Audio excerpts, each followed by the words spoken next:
Jeremy Corbyn's leadership. You sat alongside him. What do you think he scores? I'm not going to rank Jeremy Corbyn. He's a colleague, he's a friend, and he's led us through some really difficult times in the Labour Party. And I don't want to trivialise that by giving him a number out of 10. I respect him and thank him for what he's done, but I'm not going to get involved in that. I'm 100% behind Jeremy Corbyn. You are now. I am working with Jeremy Corbyn to try to win the next general election.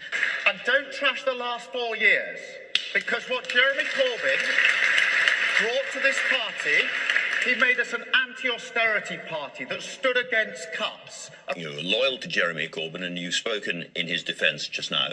But Louise Ellman says that he is a danger not just to the Labour Party, but to the entire British Jewish community. I don't accept that. I don't accept that. Well, look, the attacks on Jeremy Corbyn in that election we've just had were terrible. And they came back at us on the door. They vilified him, and they knew what they were doing, and they knew why they were doing it. And they do it to every Labour leader, and they know why. Do you want to see Jeremy Corbyn as Prime Minister? Yes, absolutely. This is an election about the future of our country, and it's a choice, a stark choice between a Labour government and a Tory government, and whether we want Jeremy Corbyn as Prime Minister or Theresa May. And I want Jeremy Corbyn to be the Prime Minister.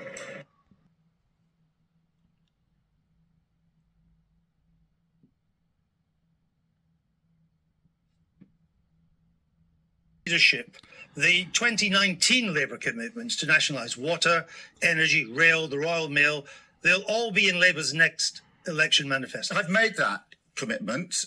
So obviously in the Labour Party manifestos for the 2017 and 2019 general elections, there are pledges to abolish tuition fees for students. If you became party leader, would you argue for this to be put into the manifesto in the next election? I would.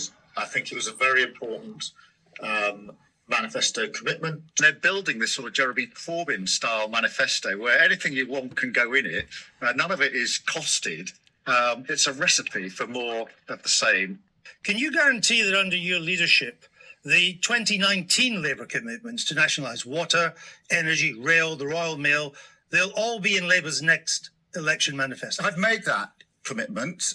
On LBC described you as a friend. A few weeks ago on LBC, he says that you were never a friend. When you hear him say things like that, does that... Makes me sad, actually. I don't know why he says that. I mean, I worked with Starmer. He was in the shadow cabinet. I went to Brussels with him. Yeah, I worked with lots of people. Did you regard him as a friend? I regarded him as a colleague. I never regarded him as a friend. I didn't spend time hanging out with him, all that sort of thing. A friend is somebody you go out for a meal with, have a chat, call their house, that thing now. So why he suddenly announced to the world I was a friend, and then a short time later announced I was not a friend? Well, this is primary school stuff. When he was elected leader... To Jeremy Corbyn for 2.5 years now. So, Is he a friend? Was he a friend? No, I mean, as I say, I haven't spoken to him for 2.5 years. In 2020, he was a friend, Sir Keir. Well, I worked with him, Nick, as you know.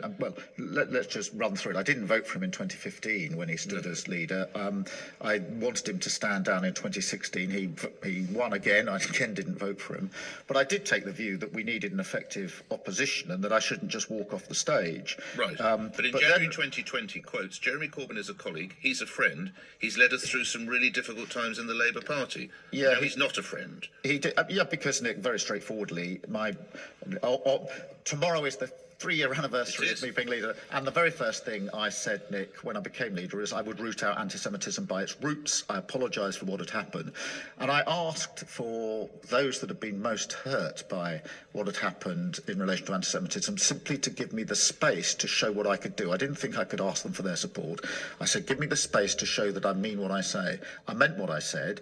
And that is why Jeremy Corbyn lost the whip when he responded as he did to the terrible report on anti-Semitism that we had, and why he now won't stand as a Labour candidate. He was never a friend. No, not in the sense that we were, went to visit each other or anything like that. I worked with him as a colleague, but as I say, I haven't spoken to Jeremy now for 2.5 years.